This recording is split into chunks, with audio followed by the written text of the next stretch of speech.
स्वस्ति श्री गणेशाय नमः। श्री सद्गुरुचरणकमलेभ्यो नमः।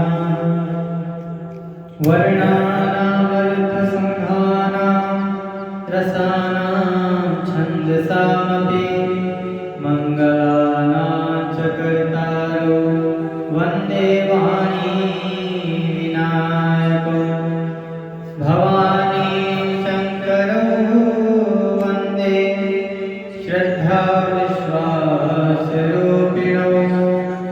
याभ्यां विना न पश्यन्ति सीता स्वान्तस्तमीश्वरम्। गुरुर्ब्रह्मा गुरुर्विष्णु गुरुर्देव महेश्वर गुरुसाक्षात् परब्रह्म तस्मै श्री गुरुवे नमः।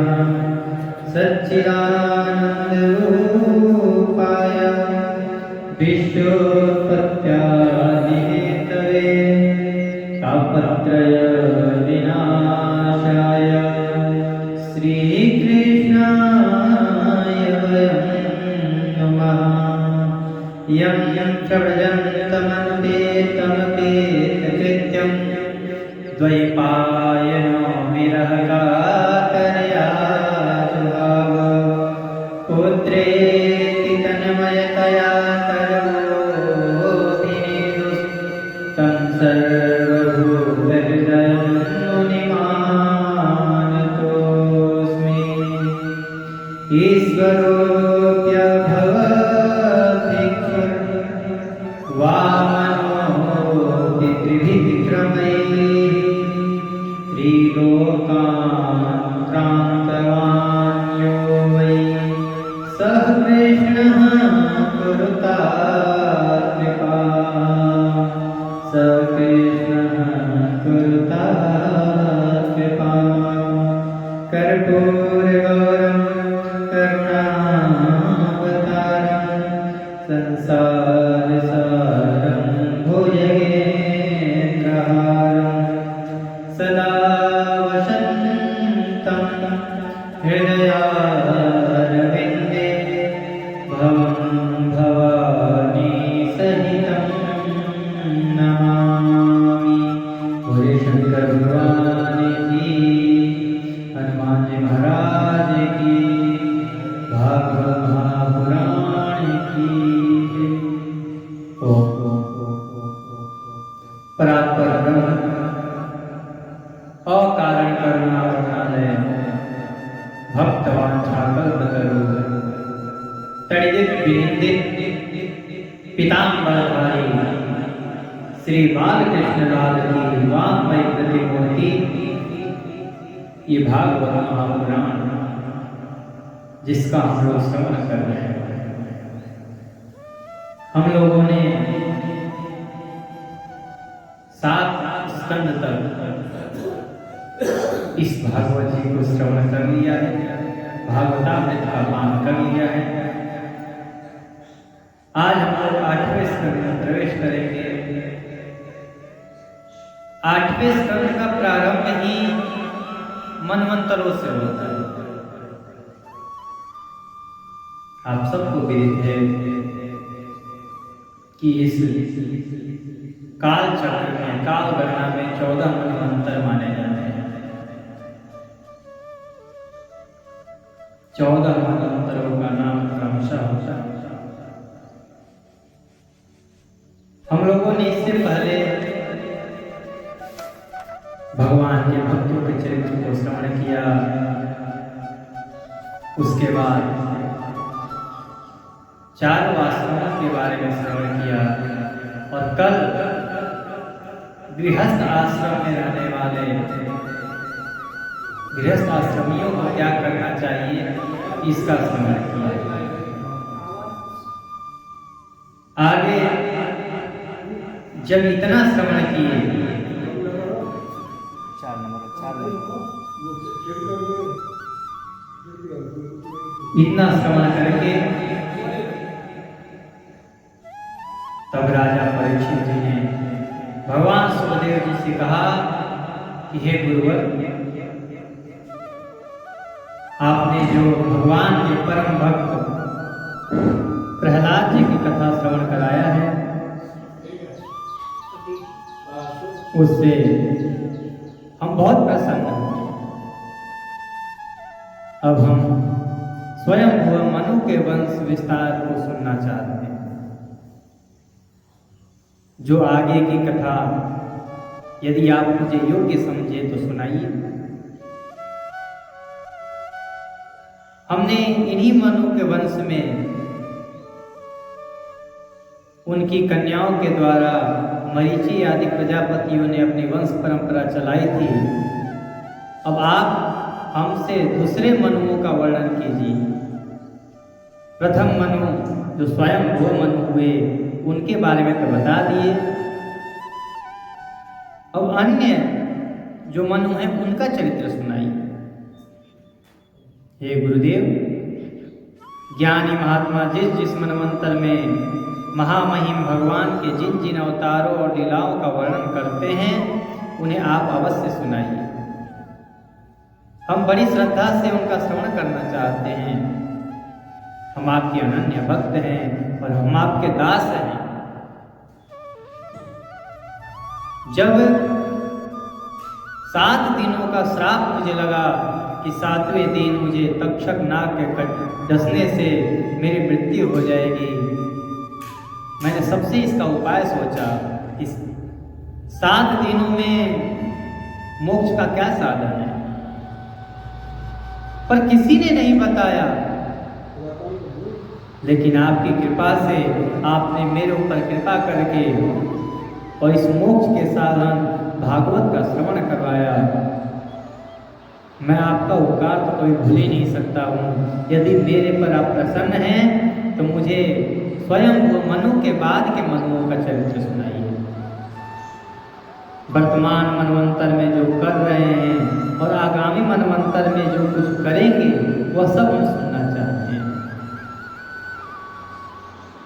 श्री सुखदेव जी महाराज परीक्षित जी के इन वचनों को सुन करके, भाव को देख करके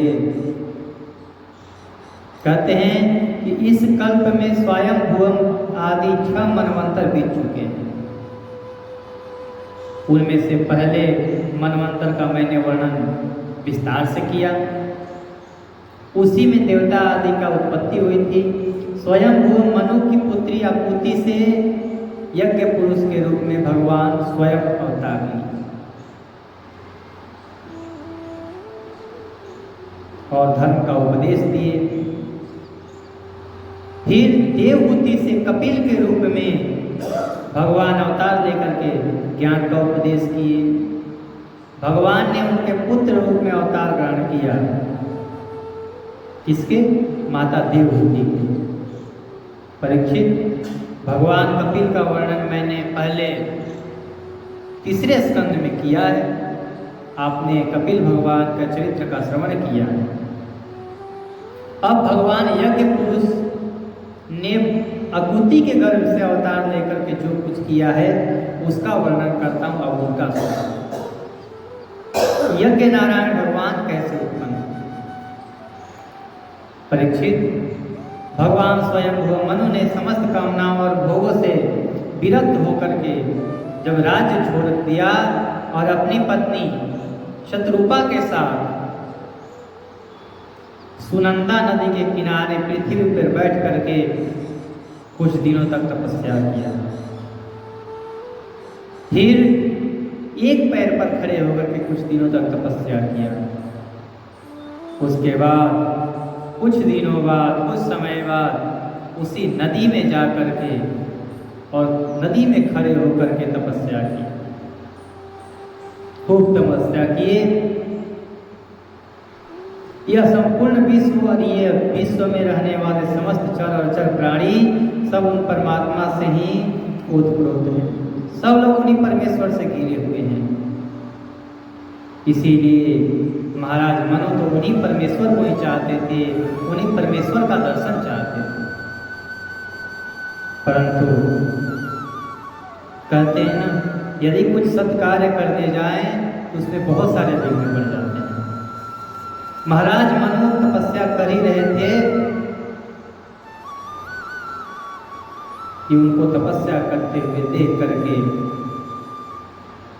जो असुर होते हैं, जो सत्कार्यों को बिगाड़ने का काम करते हैं, वो महाराज मनु को देख करके उनको भक्षण करने का या जिसको खा जाएंगे। उन नदी में जब वो भूखे असुर आए, यह देख करके अंतर्यामी भगवान यज्ञ पुरुष अपने पुत्र याम नामक देवताओं के साथ वहां आए और उन्होंने उन खा डालने वाले असुरों को मार करके और कुछ को संहार करके उन सबको समाप्त कर दिया। और फिर वे स्वयं इंद्र के पद पर प्रतिष्ठित होकर के स्वर्ग का शासन किया। ये पहले मनु का चरित्र। अब दूसरे मनु का चरित्र सुनाते हैं। कहते हैं पहले मनु हुए वैवस्वत मनु, स्वयंभुव मनु। पहला मनु स्वयंभुव मनु, दूसरा मनु हुए स्वारोचिष। वे अग्नि के पुत्र हैं। उनके पुत्रों के नाम द्युमान, सुषेण और रोचिष्मान। उस मनवंतर में इंद्र का नाम था रोचन, प्रधान देवगण थे दूषित, पत्नी थी दूषिता। उनके गर्भ से भगवान ने अवतार ग्रहण किया और विभु नाम से प्रसिद्ध हुए। तुषी और तुषिता के गर्भ से भगवान स्वयं अवतार लेकर के विभु नाम से प्रतिष्ठित हुए। वे आजीवन नैष्ठिक ब्रह्मचारी रहे। उन्हीं के आचरण से उन्होंने 88,000 वर्ष तक ब्रह्मचर्य का पालन किया था। उन्हीं ब्रह्मचर्य आश्रम का ही अनुसरण करके आज भी ब्रह्मचारी लोग अपने ब्रह्मचर्य का पालन करते हैं। ये हो गए दूसरे मनु के चरित्र। तीसरे मनु हुए उत्तम। ये उत्तम प्रियव्रत के पुत्र हैं और ध्रुव जी के भाई। तीसरे मनु हुए उत्तम, ये प्रियव्रत के पुत्र थे। उनके पुत्रों के नाम थे पवन, सृजय, यज्ञहोत्र आदि। उस मनवंतर में वशिष्ठ जी के प्रमद आदि 7 पुत्र सप्तऋषि थे। सत्य, वेदश्रुत और भद्र नाम के देवताओं के प्रधान गण थे और इंद्र का नाम था सत्यजीत। उस समय धर्म की पत्नी सुनीता के गर्भ से पुरुषोत्तम भगवान ने सत्यसेन के नाम से अवतार ग्रहण किया। उनके साथ सत्यव्रत नाम के देवगण भी थे। उस समय इंद्र सत्यजीत के सखा बन करके भगवान असत्य परायण, दुष्शील और दुष्ट यक्षों, राक्षसों एवं जीवद्रोही भूतगणों का संहार किया। ये हो गए तीसरे मनु। अब चौथे मनु कौन थे? चौथे मनु थे तामस। वे तीसरे मनु उत्तम के सगे भाई थे, यानी कि प्रियव्रत के ही पुत्र थे, उत्तम और तामस। तो चौथे मनु हुए तामस। उनके पृथु, ख्याति, नर, केतु इत्यादि 10 पुत्र थे। सत्यक, हरि और वीर नामक देवताओं के प्रधान गण थे। इंद्र का नाम था त्रिशिक। उस मनवंतर में ज्योतिर्धाम आदि सप्तऋषि थे। परीक्षित, उस तामस नाम के मनवंतर में विधृति के पुत्र वैधृति नाम के और भी देवता हुए।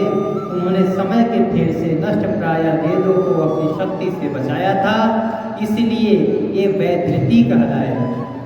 इस मनवंतर में हरि मेधा ऋषि की पत्नी हरिणी के गर्भ से हरि के रूप में भगवान ने अवतार ग्रहण किया। इसी अवतार में उन्होंने ग्राह से गजेंद्र की रक्षा की। अभी हम लोग ग्राह और गजेंद्र की प्रसंग को श्रवण करेंगे आगे। ये चौथे मनवंतर की बात है। अब 5वें मनवंतर में कौन कौन देवता हुए? और कौन अवतार हुआ, कौन से मन हुए? राजा परीक्षित ने पूछा, मुनिवर हम आपसे यह सुनना चाहते हैं कि भगवान ने गजेंद्र को ग्राह के फंदे से कैसे छुड़ाया? अभी इन्होंने कहा ना कि हरि मेधा ऋषि की पत्नी हरिणी के गर्भ से भगवान ने हरि का अवतार लिया और इसी अवतार में ग्राह के फंदे से गज को छुड़ाया। तो परीक्षित जी तुरंत प्रश्न कर दिए कि आगे के जो अन्य मनवंतर है उसकी कथा तो बाद में सुनाना, पहले हमें ये बताइए गजग्राह कौन थे, इनका क्या प्रसंग है? सब कथाओं में वही कथा परम पुण्यमय और प्रशंसनीय है जिसमें महात्माओं के द्वारा गान किए हुए भगवान श्री हरि की पवित्र यश का वर्णन।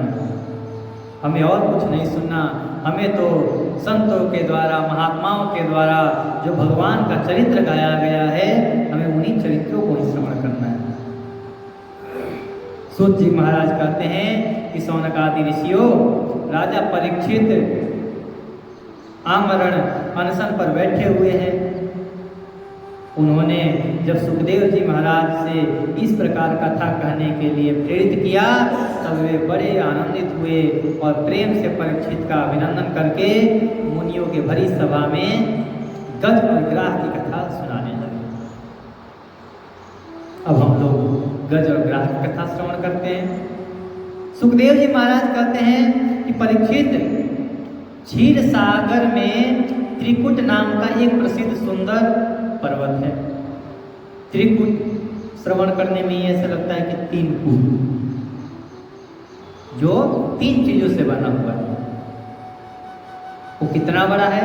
वो कहते हैं कि 10,000 योजन ऊंचा है और उतना ही चौड़ाई है, उतनी ही लंबाई है उसकी। उसके चांदी, एक कूट चांदी का है, दूसरा कूट लोहे का है और तीसरा कूट सोने का है। ये तीनों कूट 3 धातुओं से बने हुए हैं और जब तीनों धातु समुद्र के जल में पड़ते हैं और चंद्रमा का प्रकाश उस जल पे प्रभावित होकर के जब चमक खींचता है तो एक अलग ही चंद्रमा बन जाते हैं, अलग ही चमक इनका प्रभाव है। ये देख करके बड़े बड़े देवता लोग भी उसके दर्शन के लिए ललायत रहते हैं, उसके दर्शन के लिए आते हैं। इसी के प्रभाव से 10 दिशाओं में और आकाश में जगमगाते रहते थे। और भी उसके अन्य शिखर बहुत सारे थे जो रत्नों और धातुओं की रंग बिरंगी छटा दिखाते हुए सब दिशाओं को प्रकाशित कर रहे थे। उनमें अनेक प्रकार के वृक्ष लगे हुए थे, अनेक लताएं लगी हुई थी, झाड़ियाँ थी, सभी प्रकार के पुष्प थे, फल थे। कहते हैं कि वहाँ पर सुंदर सुंदर झरनों का जो जल है वो सुन करके बड़े बड़े ऋषियों का मन को मोह ले रहा है। सब ओर से समुद्र की लहरें आकर उस पर्वत के निचले भाग से टकराती। उस समय ऐसा जान पड़ता कि मानो ये पर्वत राज के पांव पखार रही हो। उस पर्वत के हरे पन्ने के पत्थरों से वहाँ की भूमि ऐसी सांवली हो गई थी जैसे उस पर हरी भरी धूप जम गया। बहुत सुंदर और दिव्य उसका स्वरूप है, देखते ही बनता है। उस पर्वत की तलहटी तरह तरह के जंगली जानवरों के झुंडों से सुशोभित रहती है। जानवर आते हैं, उसमें जल पान करते हैं, वहाँ पर क्रीड़ा करते हैं और चले जाते हैं। सुंदर पशु पक्षी मधुर कंठ से चहकते रहते थे। उस पर बहुत सी नदियाँ और सरोवर भी थे। पर्वतराज त्रिकुट की तराई में भगवत प्रेमी महात्मा भगवान वरुण का एक उद्यान, उन्हीं त्रिकुट के तराई में एक वरुण का एक उद्यान था, वरुण का बगीचा था। जब उन्होंने देखा कि कितना सुंदर ये बगीचा है, जो भी देखता उस बगीचे में आने के लिए लायक रहता था कि एक बार हम उस बगीचा में जा कर के उस बगीचे की शोभा को तो देखें। उसका नाम था ऋतुमा। बगीचे का नाम था ऋतुमा। उसमें देवांगनाएं, जो देवताओं की पत्नियां थी, देवताओं की कन्याएं थी, वो सभी आकर के जल क्रीड़ा किया करती थी। उसमें सब और ऐसे दिव्य वृक्ष लगे हुए थे जो फलों से घिरे हुए हैं, फूलों से लदे हुए हैं। सर्वदा एकदम उनके लिए कोई भी मौसम, कोई भी ऋतु विपरीत नहीं है। सभी ऋतुओं में हमेशा खिले हुए रह रहे हैं। उस उद्यान में मंदार, परिजात, गुलाब, अशोक, चंपा, तरह तरह के आम, पयाल, कटहल, अमार, सुपारी, नारियल, खजूर, बिजौर, महुआ, साखू, तार, तमाल, सब सारे पुष्प, सारे पौधे, सारे वृक्ष सब लगे हुए हैं। सुनहले कमल खिले हुए हैं, लाल कमल, नीले कमल, सफेद कमल, सारे कमल खिले हुए हैं। कुमुद, उत्पल, शतदल आदि कमलों की अनूठी छटा छिटक रही थी। मतवाले भौरे गुजार कर रहे थे। वह सरोवर देखते ही बनता था। अब जहाँ पर अप्सराएं आए देखने के लिए, जहाँ पर देवताओं की पत्नियां आए स्नान करने के लिए, जहाँ पर देवताओं की कन्याएं आए स्नान करने के लिए, उस सरोवर की शोभा कौन वर्णन कर सकता है? वो कितना सुंदर था। उस पर्वत के घोर जंगल में बहुत सी हथिनियों के साथ एक गजेंद्र निवास करता था। वह बड़े बड़े शक्तिशाली हाथियों का सरदार था। उसके अंदर में बहुत सारे हाथी थे। सबका सरदार वो गजेंद्र एक दिन अपने पत्नियों के साथ, अपनी हथिनियों के साथ उसी सरोवर में पहुंचा और वहां जा करके वो जल क्रीड़ा करने लगा अपने उन हथिनियों के साथ, अपने बच्चों के साथ। उसके परिवार वाले, उसके परिजन, जो उसकी पत्नियां थी, जो उसके बच्चे थे, वो सूंड से जल उठा उठा करके गजेंद्र पर फेंके। गजेंद्र सूंड से जल उठा करके अपने पत्नियों पर फेंके। गजेंद्र गृहस्थ पुरुषों की भांति मोहग्रस्त होकर के अपनी सूंड से जल की फुहार छोड़ छोड़ करके साथ ही हथिनियों और बच्चों को नहलाने लगा। उनके मुंह से सूंड डालकर जल पिलाने लगा। भगवान की माया से मोहित हुआ गजेंद्र उन्मत्त हो गया। उस बेचारे को ये भी नहीं पता था कि अगले क्षण हमारे साथ क्या होने वाला है।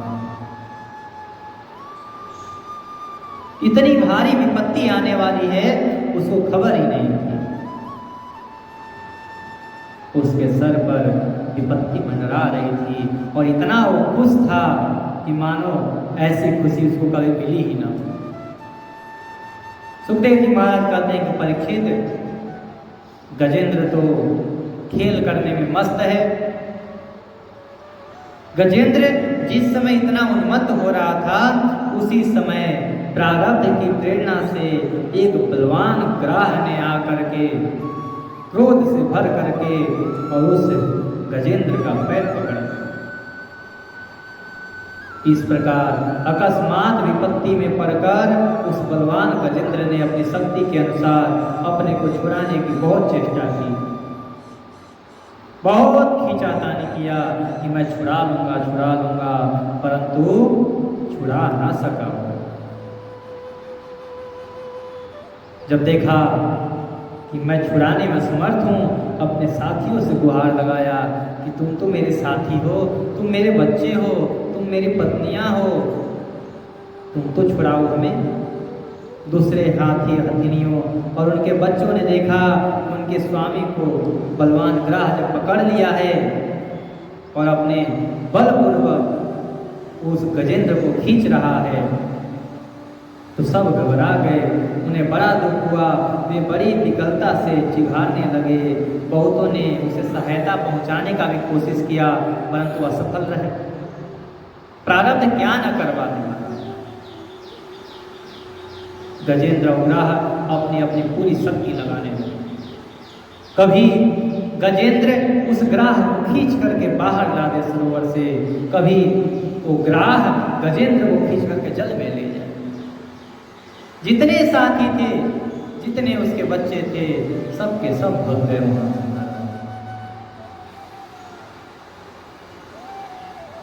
अब गजेंद्र और ग्राह के बीच में भयंकर युद्ध छिड़ गया। कभी गज बाहर ले जाए, कभी गज को अंदर ले जाए। ऐसे करते करते 1000 वर्ष बीत गए।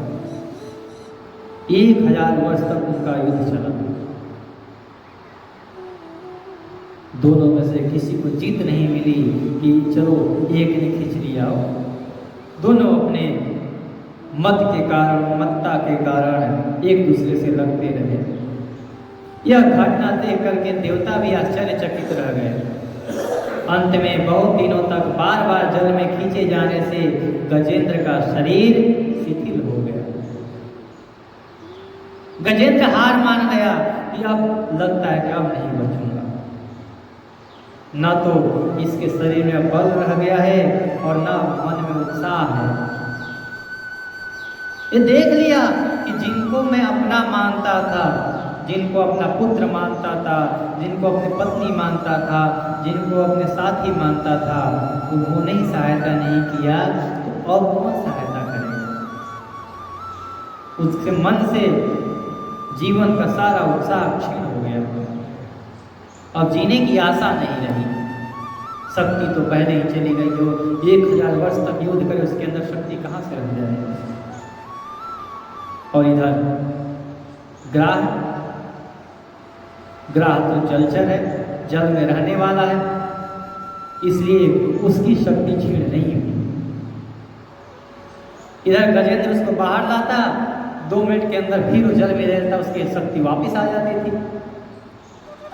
तो उस ग्राह की तो शक्ति क्षीण नहीं हुई, परंतु गजेंद्र की शक्ति क्षीण हो गई। वह बड़े उत्साह से और भी बल लगा करके गजेंद्र को खींचने लगा। इस प्रकार देहाभिमानी गजेंद्र अकस्मात प्राण के संकट में पड़ जाने पर, अपने छुड़ाने में सर्वथा असमर्थ हो जाने पर, बहुत देर तक उसने अपने छुटकारे के उपाय पर विचार किया। अंत में वह यह निश्चय किया कि अब मैं नहीं बच सकता। यह ग्राह विधाता की ही फांसी ही है। विधाता ने ही मेरी मृत्यु निश्चित कर दी है, इसीलिए अब तो बचना मुश्किल है। इसमें फांस कर मैं आतुर हो रहा हूँ। अब मुझे मेरे बराबर के हाथी भी इस विपत्ति से न उबार सके, तब कौन बचाएगा? कहता है कि काल बहुत बड़ी है, काल बड़ा ही बलशाली है महाराज। यह सांप के समान बड़े प्रचंड वेग से सबको निगल जाने के लिए दौड़ता ही रहता है। इससे अत्यंत भयभीत होकर जो कोई भगवान का शरण ले लेता है वो तो उत्तम गति को प्राप्त हो जाता है, परंतु जो माया में फंसे हुए अपने आप को बचाने में लगे रहता है फिर तो ग्रास बनी जाता है। न इस लोक का रहता है न परलोक को रहता है। कहता है कि अब मेरी मृत्यु तो निश्चित है, अब इससे अच्छा है अंत समय आया है। परिवार वालों को पुकार करके देख लिया, अपने मित्रों को पुकार करके देख लिया, अपने साथियों को पुकार करके देख लिया, अब जरा एक बार उस मुरली वाले को पुकार ले। वही एक प्रभु अब आश्रय बच रखे हैं, वही सबके आश्रय हैं, मैं उन्हीं का शरण ग्रहण करूंगा। अब मेरी रक्षा कोई नहीं कर सकता है, करने वाले हैं वही परमेश्वर, वही नारायण। सुखदेव जी महाराज कहते हैं कि परीक्षित अपनी बुद्धि से ऐसा निश्चय करके गजेंद्र ने अपने मन को हृदय से एकाग्र किया और फिर पूर्व जन्म में सीखे हुए श्रेष्ठ स्तोत्र में भगवान नारायण की स्तुति करने लगा। अब यहाँ से आगे की गजेंद्र मोक्ष की जो स्तुति है,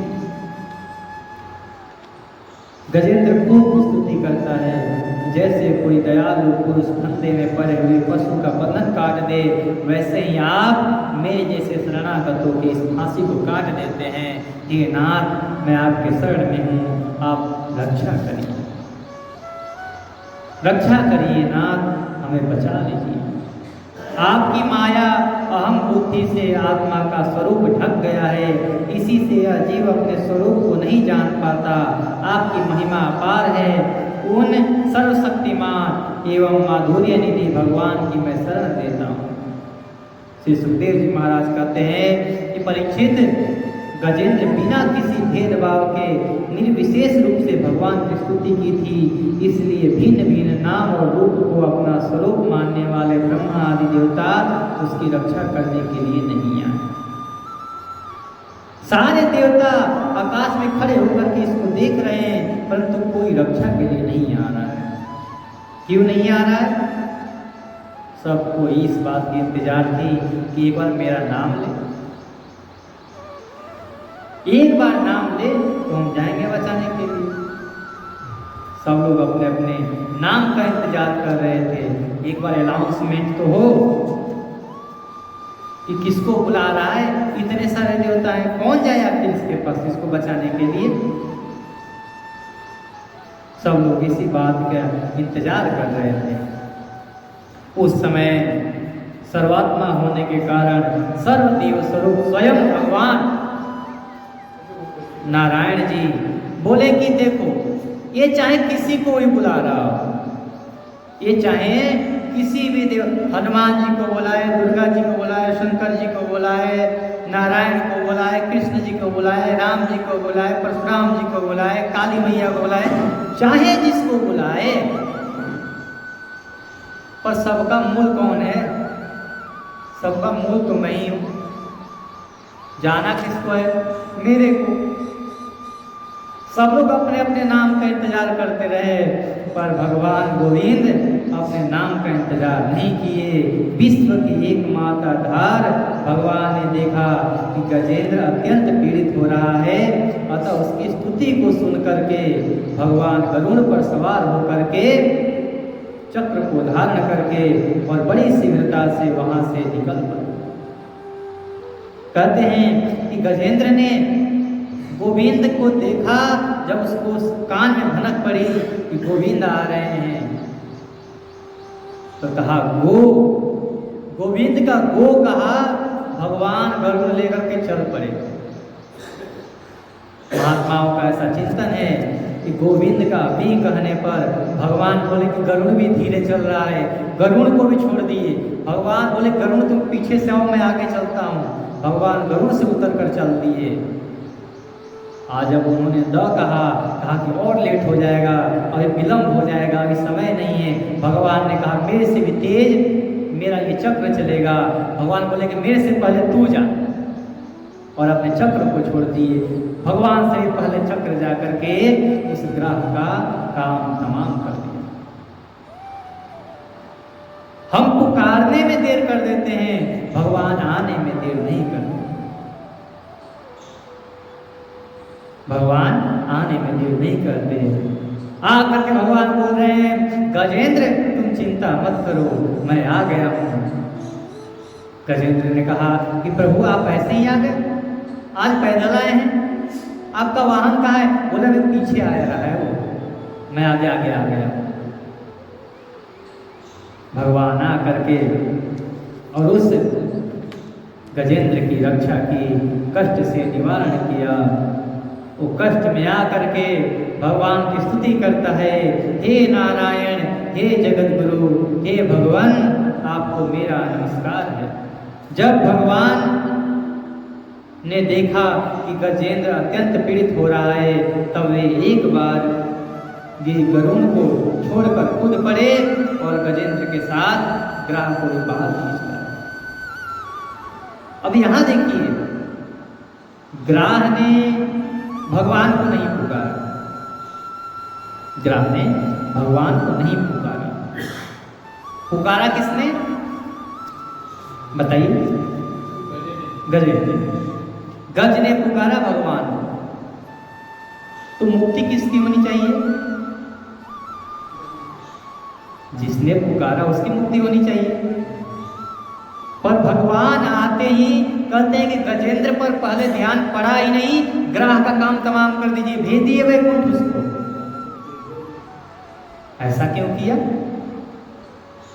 भगवान को पहले गजेंद्र को अपने शरण में लेना चाहिए था, बाद में ग्राह को देखते उसके पुण्य कितने हैं, कितना तपस्या किया है, कितना जप किया है, रोज सुबह जप करके पूजा पाठ करता है कि नहीं करता है, देखना चाहिए था।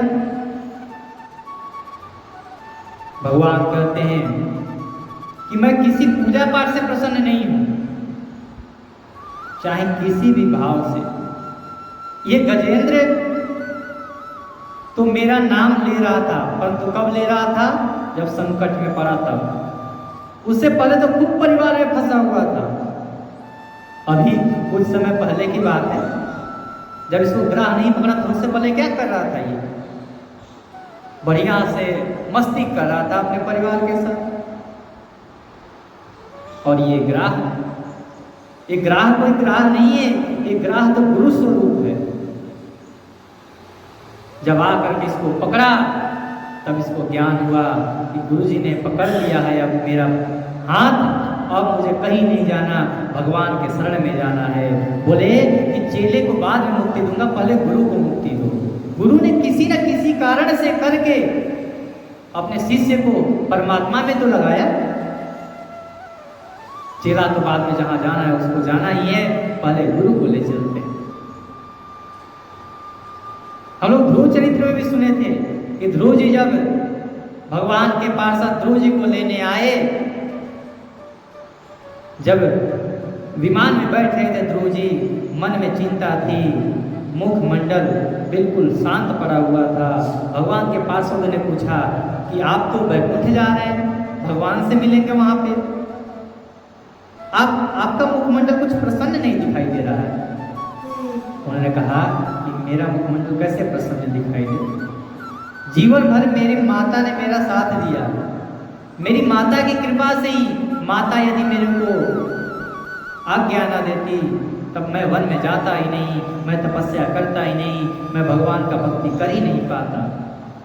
और आज जब भगवान के दर्शन का समय आया, जब हमें भगवान के लोक जाने का समय आया, तो मैं उन माता को छोड़ करके स्वयं अकेले जा रहा हूँ। ये मुझे अच्छा नहीं लग रहा है। मैं चाहता हूँ कि मेरी माता भी मेरे साथ चले।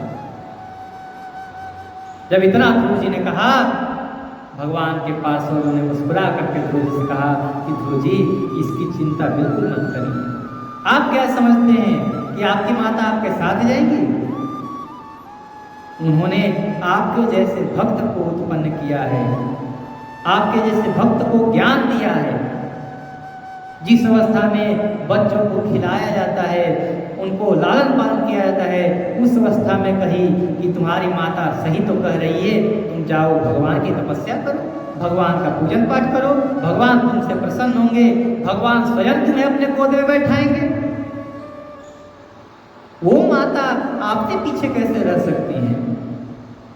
जरा ऊपर तो देखिए। ध्रुव जी ने जैसे अपने नजर को ऊपर उठाया तो देखे कि जैसा विमान ये है, इससे कई गुना भव्य और दिव्य विमान ऊपर जा रहा है।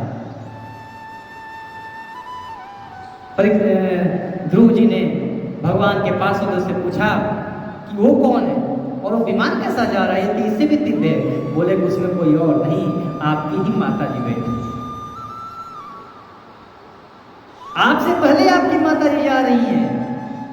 उसी प्रकार बोले कि गजेंद्र को शरण में लाने वाला पहले ग्राह है, पहले ग्राह को लगाया, पहले ग्राह को मुक्ति दी जाए। कहते हैं कि भक्ति करने से पहले जो भक्ति, यदि भक्ति में किसी को लगा दिए तो भगवान सबसे पहले आपको देखेंगे।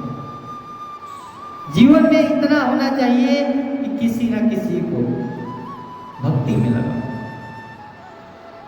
धर्म के मार्ग में चलाओ, कभी उनको गलत मार्ग का दिशा निर्देश मत दो, कभी ना उनको चोरी सिखाओ, ना कोई और दुष्कर्म सिखाओ। भगवान ने उस मगर को, उस ग्राह को सबसे पहले मुक्ति दी। ये मगर, ये ग्राह उस गज को पकड़ा, तब जाकर के गज भगवान के शरण में आया। और ये ग्राह, ये मगर सबको पकड़ा हुआ है, इस संसार में भी हम सबको पकड़ा हुआ है। मगर सबको पकड़ा ही हुआ है। अब जो हम लोग तो चलिए कथा में आ गए हैं, जो कथा में नहीं आ पाए हैं वो, मैं जाना तो चाहता था मगर नींद आ रही थी, मैं जाना तो चाहता था मगर आलस्य आ रहा था, मैं जाना तो चाहता था मगर भूख लगी थी। ये मगर सबको पकड़ा हुआ है, ये मगर ही तो है। यदि जो इस मगर से छूट गया उसका कल्याण हो गया, जैसे हम सबका कल्याण हो रहा है आज। वही कहते हैं कि वो गजेंद्र जब बाहर निकला तब देखा कि भगवान का दिव्य स्वरूप, आंखों में आंसू की धारा बहने लगे, पूरा उसका शरीर रोमांचित हो गया। महाराज बोला कि धिक्कार है मेरे जीवन में, इतना जीवन में इस संसार में लगा दिया,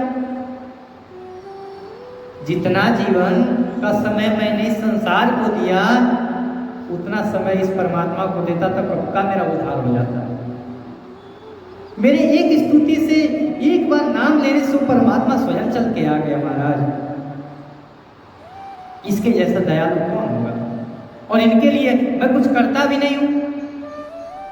आज अपने फूटी फूटी वाणी से स्तुति भी की तो देखो ना, परमात्मा कोई आया चाहे नहीं आया, ये मेरा मुरली वाला, ये सुदर्शनधारी जरूर आया।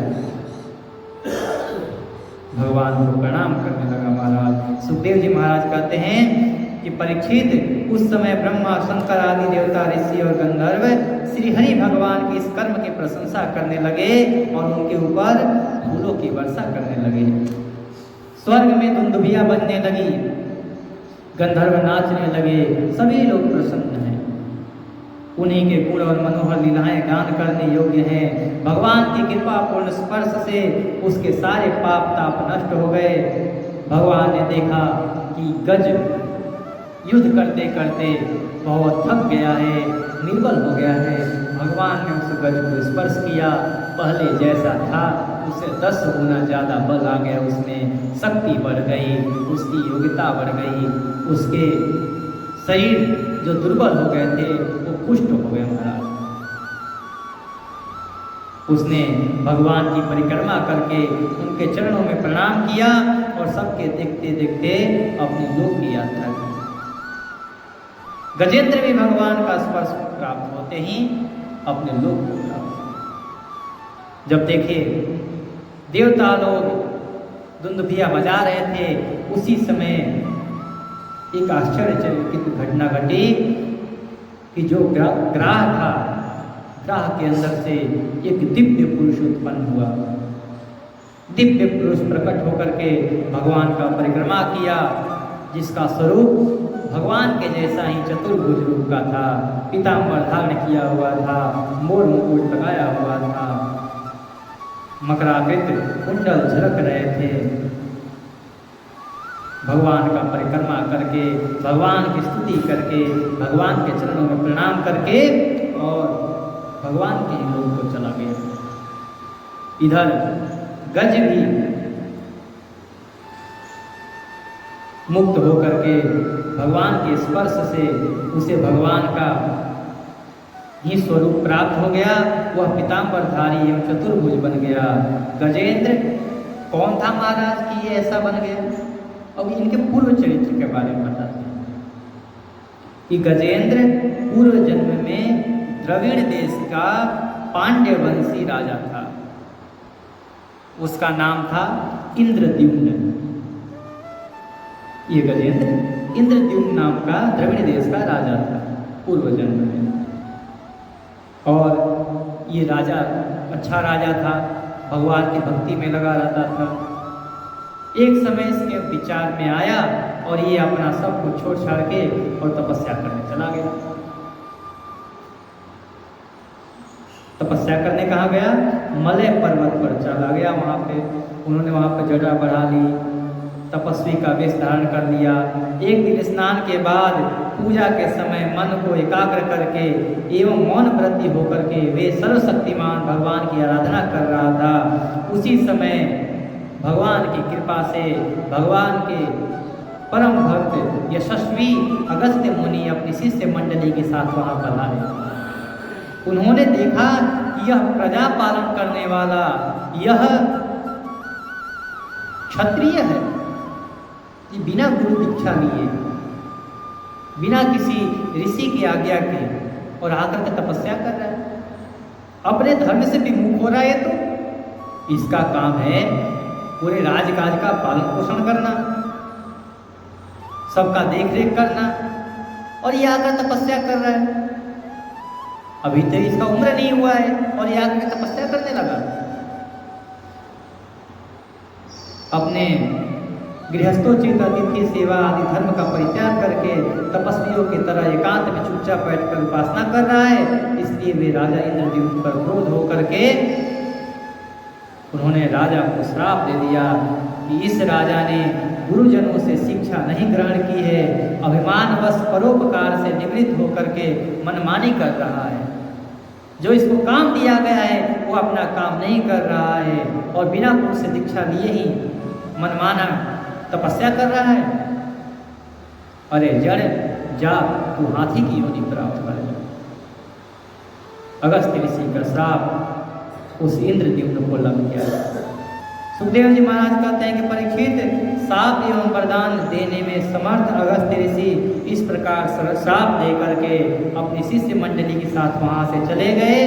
राजर्षि इंद्रद्युम्न ने यह समझकर संतोष किया कि यह मेरा प्रारब्ध ही था, ये पूर्व जन्म के ही में मेरा कोई कर्म होगा जिसके कारण अगस्त्य ऋषि जैसा तपस्वी मुझे श्राप दे गया है। इसके बाद आत्मा की विस्मृति करा देने वाली हाथी की योनि उन्होंने प्राप्त किया, परंतु भगवान की आराधना का ऐसा प्रभाव है कि हाथी होने पर भी उन्हें भगवान की स्मृति रही, भगवान को भूला नहीं, क्योंकि वो पिछले जन्म में जब इंद्रद्युम्न था तभी भी भगवान का भक्ति किया था। कहते हैं कि यदि योगी पुरुष योग करते करते योग के मार्ग से च्युत हो जाए, हट भी जाता है, तो अगले जन्म में फिर वहीं से योग करना शुरू करता है। ये नहीं कि फिर से प्रारंभ होता है, नहीं। भगवान श्री हरि ने इस प्रकार गजेंद्र का उद्धार करके उसे अपना पार्षद बना लिया। गंधर्व सिद्ध देवता उनकी इस लीला का गान करने लगे और वे पार्षद रूप गजेंद्र को साथ ले गरुड़ पर सवार होकर के अपने लौकिक धाम को चले गए। हे कुरुवंश शिरोमणि परीक्षित, मैंने भगवान श्री कृष्ण की महिमा तथा गजेंद्र की उद्धार की कथा तुम्हें सुना दी। यह प्रसंग सुनने वाले के कलिमल और दुख सब नष्ट हो जाते हैं, यश प्राप्त होती है, उन्नति प्राप्त होती है और स्वर्ग की प्राप्ति होती है। हे परीक्षित, गजेंद्र स्तुति से प्रसन्न होकर के सर्वव्यापक एवं सर्वभूत स्वरूप श्री हरि ने भगवान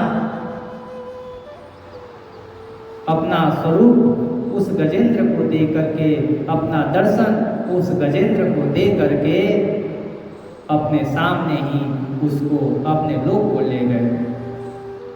इसीलिए जो भी व्यक्ति इस गजेंद्र के द्वारा की गई स्तुति का पाठ करेगा उसको भगवान अपने शरण में अवश्य ही लेंगे।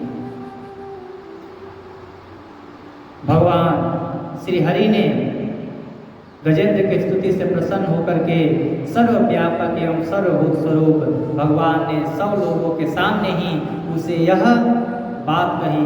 भगवान ने कहा कि जो लोग रात के पिछले पहर में उठकर इंद्रिय निग्रह पूर्वक एकाग्रचित्त से मेरा, तेरा तथा इस सरोवर, पर्वत एवं कंदरा, वन, वेद, कीचक और बांस के झुरमुट, यहाँ के दिव्य वृक्ष तथा सर्व शिखर, मेरे ब्रह्मा जी शिव जी के निवास स्थान, मेरे प्यारे धाम क्षीर सागर, इन सब का चिंतन करते हुए इस स्तुति का पाठ करेगा वे समस्त पापों से छूट जाते हैं, क्योंकि ये सब के सब मेरे ही रूप हैं। प्यारे गजेंद्र, जो लोग ब्रह्म मुहूर्त में जगकर तुम्हारी की हुई स्तुति से मेरा स्तवन करेंगे, मृत्यु के समय उन्हें मैं निर्मल बुद्धि का दान करूंगा, वो मेरा ही स्मरण करते रहेंगे। श्री सुखदेव जी महाराज कहते हैं कि परीक्षित, भगवान श्री कृष्ण ने ऐसा कह करके देवताओं को आनंदित करते हुए अपना श्रेष्ठ शंख बजाया और गरुड़ पर सवार होकर के वहाँ से चले गए। आज की कथा हम लोग यहीं तक रखते हैं। हम लोग इसके आगे कथा कल श्रवण करेंगे। एक थोड़ी सी प्रसंग है, मैं आपको सुना दूं कि अब ये जो ग्राह था वो कौन था। ग्राह का चरित्र आता है कि ये ग्राह कोई और नहीं था, ये ग्राह भी गंधर्व था। ग्राह गंधर्व था, इसका नाम था हुहु। हुहु हा, ये दो गंधर्व हैं, एक साथ रहते हैं, इन दोनों का नाम हुहु हा। तो पिछले जन्म में ये हुहु नाम का गंधर्व था, जो एक ऋषि के श्राप से वहाँ पर जाने पर ऋषि पर हंस दिया था। ऋषि ने श्राप दे दिया इसको कि जा तू ग्राह बन जा, और ये आकर के ग्राह बन गया था। भगवान ने फिर इसका स्वरूप दे दिया और वो जा करके अपने योनि उसी हुहु नाम का गंधर्व बन गया। आज की कथा हम लोग यहीं तक रखेंगे। आगे कथा हम लोग कल श्रवण करेंगे कि देवताओं का ब्रह्मा जी के पास जाना और ब्रह्मा जी किस प्रकार भगवान की स्तुति करते हैं, और फिर आगे की कथा